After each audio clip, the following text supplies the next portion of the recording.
Le cercle RH, notre débat pour essayer d'y voir un peu plus clair sur cette intelligence artificielle. Alors ça, c'était presque déjà un vieux sujet, l'IA.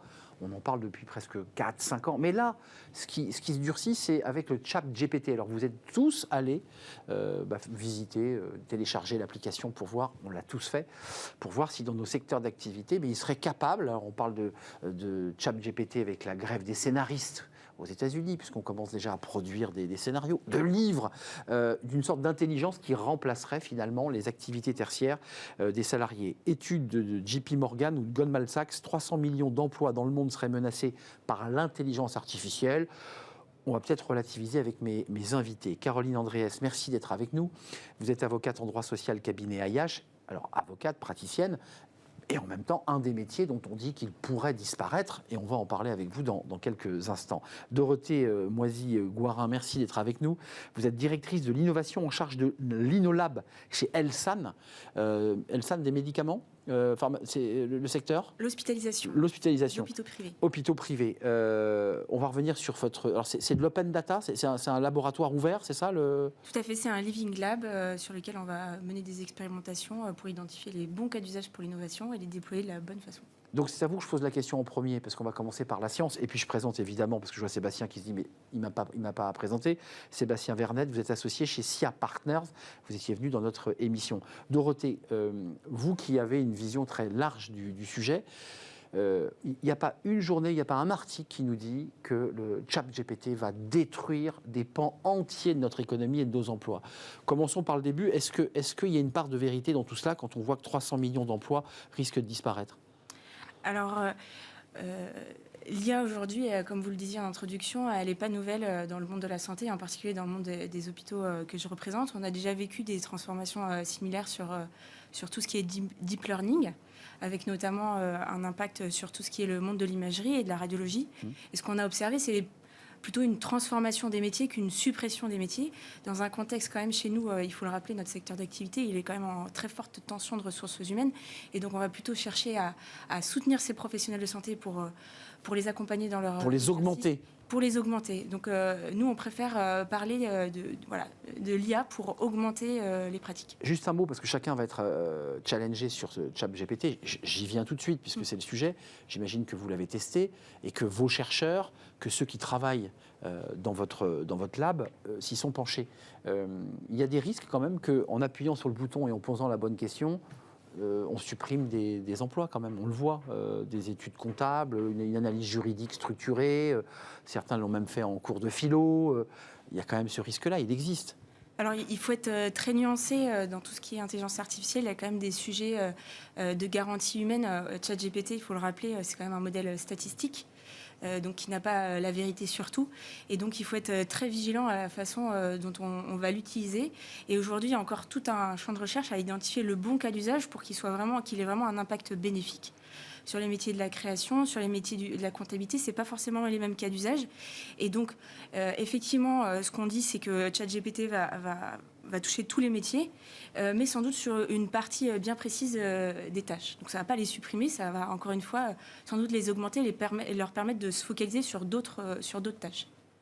Caroline, vous êtes avocate dans un cabinet, c'est votre métier, vous avez fait des études, vous avez étudié, vous avez ouvert des livres, vous avez passé le CAPA, vous avez prêté serment, et on nous dit que les notaires, les avocats, tous ces métiers pourraient disparaître au profit d'un logiciel extrêmement puissant, ChatGPT, qui pourrait rendre des études, des analyses aussi fines. Est-ce que ça, quand même, ça va vous traverser, ce sujet ? Non, mais bien sûr, ça nous traverse. Bien sûr, on a des réflexions dessus, mais je pense qu'il faut ici encore relativiser. C'est-à-dire que, oui, ChatGPT a une capacité à analyser une masse énorme de données de manière extrêmement pertinente et de manière surtout extrêmement rapide. Donc, ce qui est certain, c'est que finalement, nos clients, ils peuvent télécharger l'application, ils vont poser la question que d'habitude ils posent à leur avocat et ils vont avoir une réponse structurée par ChatGPT. On a eu Siri avant, on oublie, c'est un Français qui l'a inventé, c'était le début en fait du ChatGPT. Où se trouve la Tour Eiffel ? Et il nous répondait tout de suite. Exactement. Après, effectivement, on a une analyse pertinente, un résumé des données, une analyse de jurisprudence applicable qui va être rendue par ChatGPT, mais l'avocat, ça n'est pas que ça. Donc, je rebondis sur ce que disait Dorothée, à savoir la complémentarité. De toute façon, on ne peut pas voir ChatGPT comme un concurrent, parce que si on voit ChatGPT comme un concurrent, mais finalement, c'est la fin de tout. Donc, il faut qu'on voit ChatGPT, non, comme un outil qui va permettre de faire évoluer nos compétences. Et effectivement, il va avoir un impact sur notre métier, probablement en ce qui concerne, je dirais, la base du système pyramidal d'un cabinet d'avocats, c'est-à-dire les collaborateurs, les paralegals, les collaborateurs les plus jeunes et les paralegals. On va nécessairement faire évoluer le métier. Oui, mais il faut les upgrader, comme on dit. La question de la facturation, puisqu'évidemment, le client n'a plus du tout envie de payer pour des recherches qu'il peut faire lui-même depuis chez lui. Mais en revanche... C'est une petite révolution, ça aussi, le pricing, la manière dont vous allez adresser une facture en disant moi, je rajoute ma valeur ajoutée. C'est ça, en fait. Mais oui, mais en fait, c'est quand même ça, le métier de l'avocat. Il faut revenir aussi à qu'est-ce que le métier d'un avocat. Le métier d'un avocat, c'est pas de dire le droit. Le métier d'un avocat, c'est d'être le partenaire de l'entreprise. Et de l'interpréter, d'ailleurs. D'interpréter le droit. Et donc... tout ce qui est empathie, ce qui est intuition, ce qui est connaissance du client, ce qui est analyse et recul de la jurisprudence, des raisons pour lesquelles le juge a statué dans un sens et ça, pas il dans un autre. Il l'aura pas, ça. ChatGPT l'aura pas.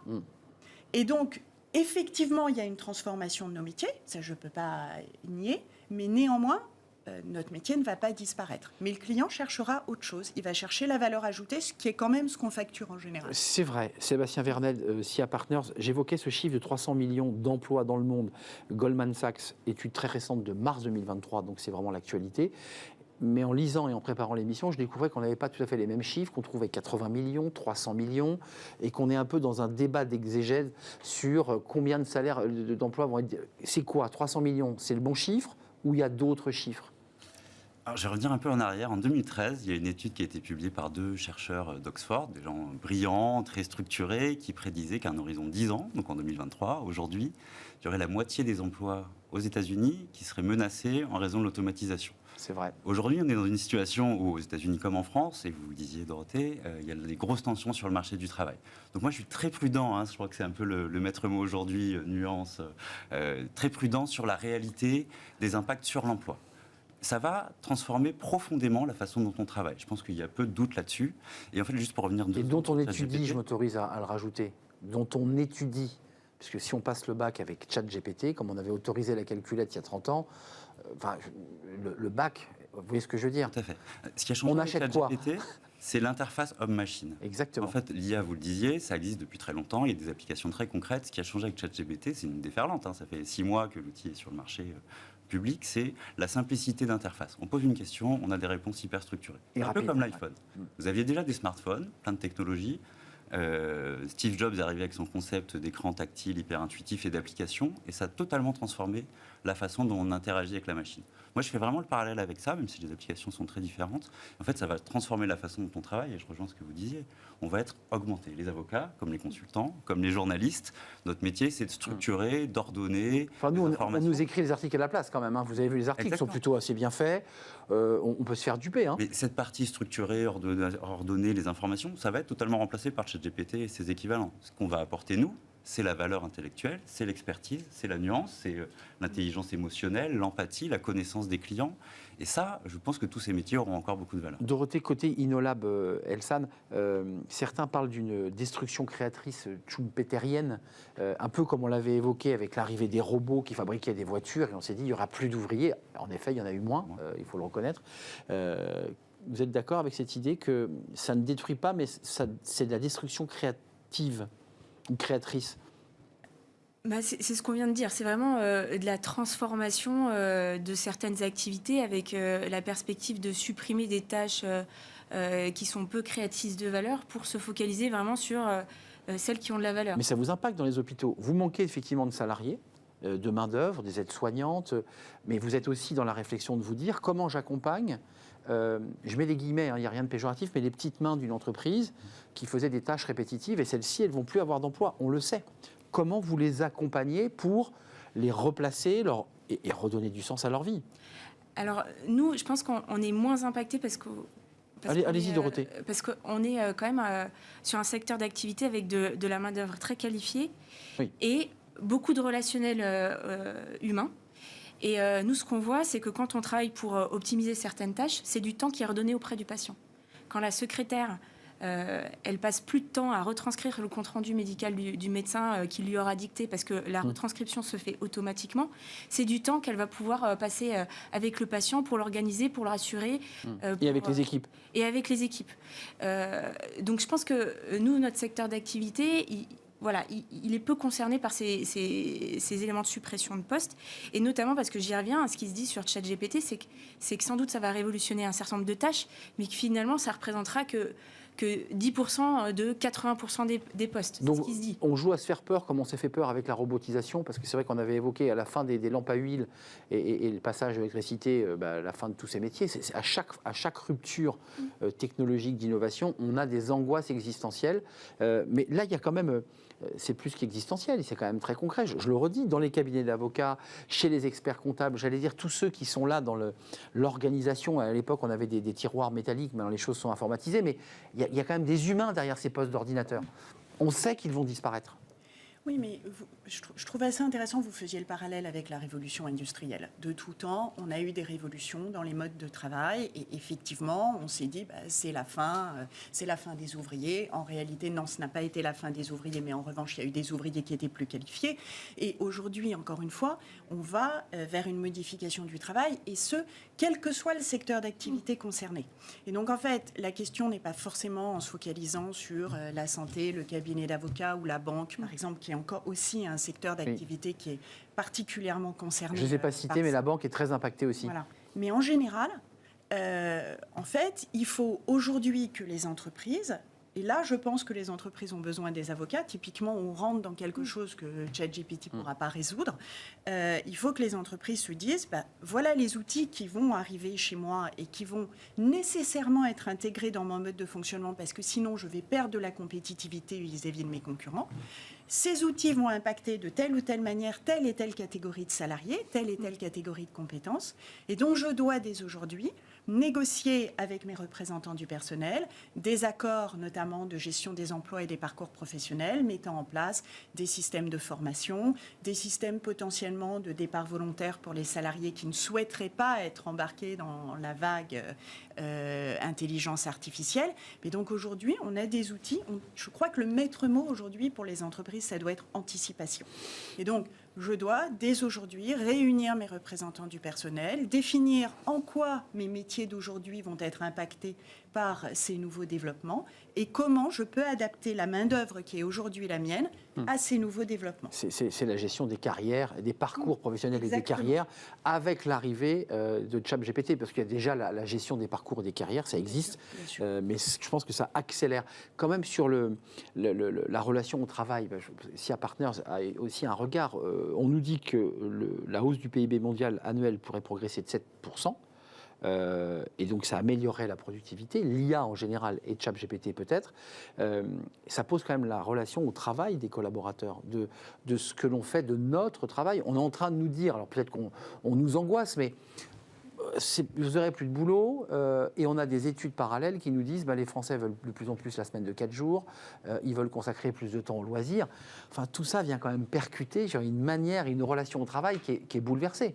Mais ce qui est sûr, c'est qu'on va avoir une explosion de la productivité sur beaucoup de tâches. Et souvent sur des tâches qui n'étaient pas passionnantes. Vous le disiez, de transcrire un compte-rendu, demain, fastidieux, ça va être extrêmement simple. Et d'ailleurs, on parle beaucoup de ChatGPT depuis tout à l'heure. Si ChatGPT a fait tant le buzz, et pas Google ou Microsoft, c'est parce que ChatGPT, c'est un petit acteur. Et il pouvait se permettre de ne pas être fiable. On l'a vu aujourd'hui, quand on pose des questions à ChatGPT, parfois il dit des bêtises. Ou parfois il ne dit pas la même chose. Vous avez raison. Et Google ne peut pas se le permettre. Et Google ne peut pas se le permettre. C'est vrai. Ce qui nous attend dans l'année qui vient, c'est le dernier kilomètre de cette intelligence artificielle générative. C'est la perfection, quoi. C'est arriver à la fiabilité, à l'accès aux données. ChatGPT se base sur des données qui datent de 2021, donc qui sont très anciennes, donc il n'y a pas de lien en direct avec Internet. Donc ce que sont en train de faire en ce moment deux acteurs, Google, qui a annoncé cette nuit d'ailleurs l'ouverture de son Google Bard, alors pas en français, mais en anglais, japonais, coréen, et Microsoft, tout le monde accélère, lundi son copilote qui sera intégré dans Microsoft Teams notamment. Ce dernier kilomètre, ça va être d'arriver à la fiabilité, notamment pour permettre d'intégrer ça dans notre quotidien. il y a 5 ans, quand vous connectiez à une réunion à distance, vous appeliez un numéro de téléphone avec un code. C'est vrai. Ça nous semble la préhistoire.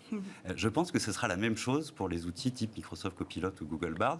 Demain, quand on fera un compte-rendu de réunion, personne ne se rappellera qu'on devait reprendre les notes et tout mettre en forme. On a, ce sera fait on automatiquement. a déjà oublié qu'on passait des coups de fil dans des cabines téléphoniques pour caler nos reportages et qu'on avait un calepin avec un stylo, avec un agenda de Et A à sur Z. Microsoft Teams, tout le monde s'y est mis, même les salariés. Mais- Il y a quand même beaucoup de transformations de façon de travailler qui sont acceptées assez facilement. Je ne sais pas si vous êtes sur ces sujets de sociologie, puisque vous êtes sur des sujets d'innovation, de technologie, pour accompagner évidemment votre secteur, mais il y a aussi un rapport au travail qui est impacté. C'est-à-dire que ceux qui s'intéressent au sujet ou qui l'entendent d'une oreille se disent, est-ce que je vais encore avoir un travail pour ceux qui veulent continuer dans 10 ans?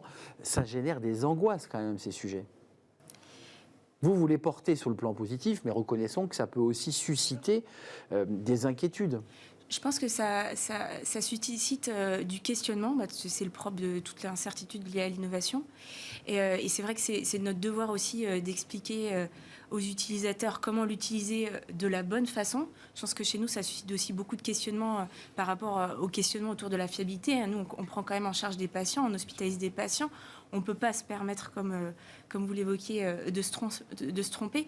Donc nous, les questionnements, ils sont aussi par rapport à comment utiliser correctement l'outil. Et je pense que c'est là-dessus qu'il faut réorienter les questionnements et les accompagner. L'accompagnement est très important. La formation, l'identification, j'y reviens, au bon cas d'usage. Il faut aussi leur expliquer que pour faire un diagnostic ChatGPT, ce n'est pas le bon outil.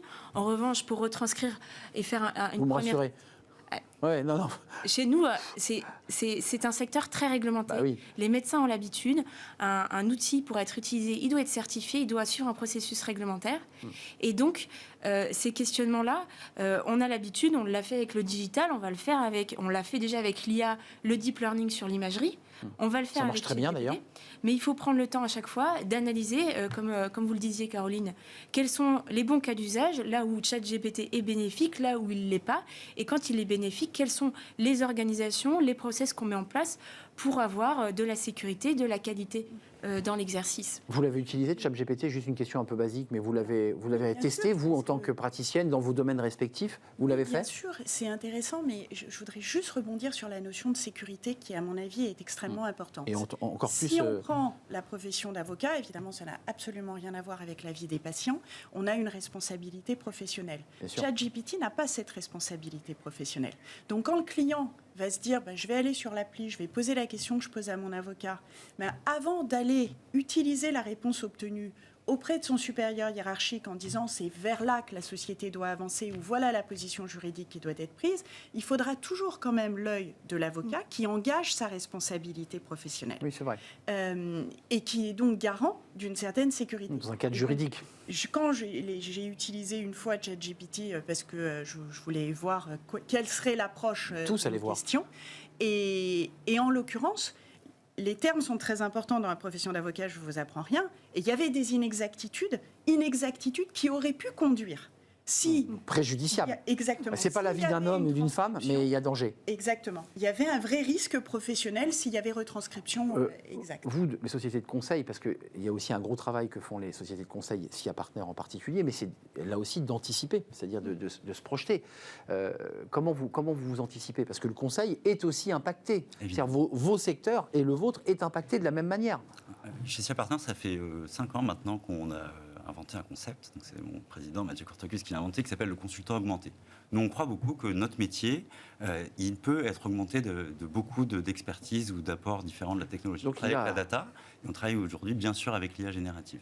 Et ce qu'on fait, et ce que vont faire, je pense, beaucoup d'entreprises, c'est de passer de ces outils hyper généralistes à des outils très spécialisés, c'est-à-dire faire avaler, entre guillemets, à un outil d'intelligence artificielle toute notre matière qu'on produit nous en tant qu'humains, pour qu'ensuite l'IA puisse générer des contenus qui soient pré-mâchés, préparés sur la base de toute l'expertise qu'on a pu connaître, et surtout dans les secteurs respectifs de chacun. Expertise. Oui, mais surtout ajouter notre expertise. C'est-à-dire qu'on l'a tous fait, ChatGPT, ça produit quelque chose qui est bien, qui est structuré, qui est clair. Mais où il n'y a pas l'apport d'intelligence qu'on peut avoir au regard d'une expertise, d'une expérience, de la connaissance d'un client, par exemple. Il y avait du positif sur ce plateau. Tout n'est pas noir, tel que les choses sont décrites aujourd'hui dans les médias, parce qu'il faut évidemment peut-être aussi attendre que les outils soient d'une stabilité absolue, puisque vous l'évoquiez, on ne le dit pas assez, il fait encore des erreurs, ChatGPT. Et l'erreur n'est pas permise dans votre secteur. Tout à fait. Et encore une fois, moi, je reviens à la notion de bon cas d'usage. Il ne va pas être bon partout, il faut trouver le bon cas d'usage. Sur le deep learning en imagerie, nous, on l'a identifié. Sur la détection de fractures, il est bon. Il y a toujours une garantie humaine derrière qui vérifie. Une validation, oui, bien sûr. Tout à fait. Et comme le disait Caroline, qui intègre aussi les autres éléments. Il peut faire des tâches de manière assez... de toute façon, il répond à la question qu'on lui a posée. Prendre en compte, après les 3 autres questions qui vont arriver en parallèle, les autres points de vue, il va falloir, du coup, apprendre... où est-ce qu'il a vraiment de la pertinence. Kasparov, 97, quand il avait perdu, vous vous souvenez, contre la machine qui pesait IBM à l'époque, 1,5 tonne. Et Kasparov avait quand même perdu la partie en se levant avec fracas. Je ne sais pas si vous vous rappelez de cette image. C'était déjà les débuts de polémique sur ces sujets-là. La machine, elle va remplacer le cerveau de l'humain. On aura toujours besoin de nos cerveaux, c'est ça que vous nous dites. Tout à fait. Merci à vous 3 de nous avoir éclairés. Merci à vous, Dorothée Moisy-Gouarin, directrice de l'innovation en charge de l'Inolab chez Elsan, je l'ai bien prononcé, me semble-t-il. Merci à vous, Caroline Andréès, cabinet Ayache, avocate en droit social. Et merci à vous, Sébastien Vernel, SIA Partner, associé chez SIA Partner. Vous êtes un consultant augmenté, c'est ça, vous, hein? Exactement. C'est très, très impressionnant. On tourne une page et on se tourne évidemment vers Fenêtre sur l'emploi.